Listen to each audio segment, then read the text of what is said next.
यह कहानी एक छोटे से गांव की है, जहां एक युवक नामक संजय रहता था। संजय एक दिन अपने दोस्तों के साथ जंगल में घूमने गया।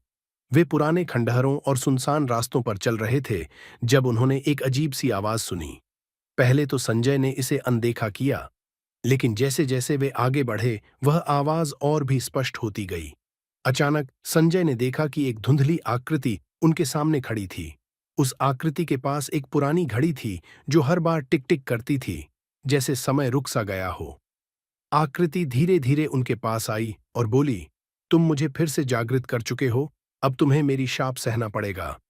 संजय डर के मारे कांपने लगा और उसने जल्दी से वहां से भागने का प्रयास किया, लेकिन वह आकृति हमेशा उसके पीछे ही थी, जैसे वह हर कदम पर उसे पीछा कर रही हो।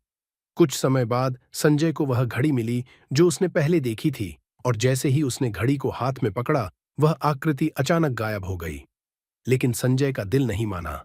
वह घड़ी लेकर गांव लौट आया।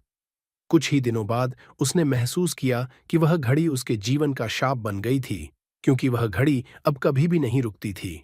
और हर रात उसे एक भयानक सपना आता था, जिसमें वह आकृति फिर से उसे अपने साथ खींच ले जाती थी।